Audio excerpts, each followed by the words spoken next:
Yan, kakabsat, mga bunsoy. Dito tayo sa tapat ng MacArthur Landing Shrine. Dito mismo naglar si General Douglas MacArthur. Di ba sinabi niya, I shall return? Yan. Dito siya mismo naglanding. Yan. Dito tayo sa MacArthur Park.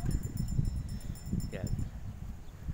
On this spot, Palo Leyte, General Douglas MacArthur returned to the Philippines on October 20, 1944 and personally led the swift drive against the Japanese forces in the Philippines.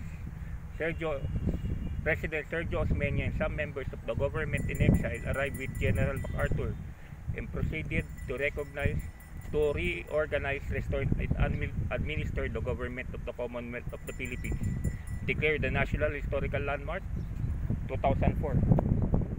Yan, MacArthur Shrine tayo, kakabsat ha. Dito sa Palo Leyte. Upload videos lang. Yan. Actually, napakalawak din ng part na ito. Yan.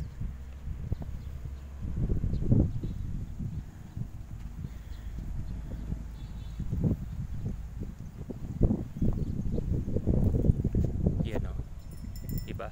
Di sila lang actually naglanding siguro. Diba? Yung part na ito. Ganda ng baywalk dito. Ganda ng boardwalk nila. Yung boardwalk nilang haba oh. Haba ng boardwalk.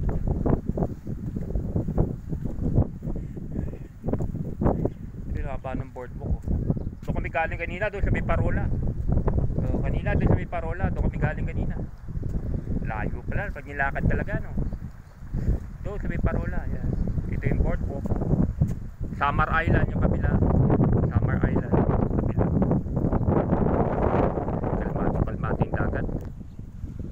Dito, Samar Island yung kabila. Yan. Actually, maraming attractions talaga rito sa Leyte. Diba? Marami. Kung talagang may budget ka lang. Kundi lang nga dahil kala Manong. Kaya hindi ako makakapunta rito eh. Diba? Maganda rin pala rito sa Leyte. Yan, ito yung compound.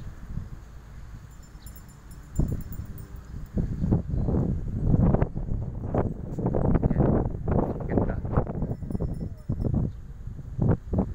Yan.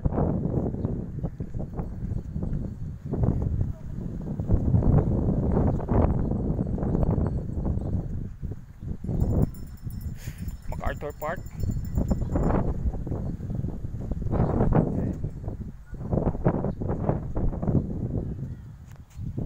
Yan, out na muna natin kakabsat mga bunsoy.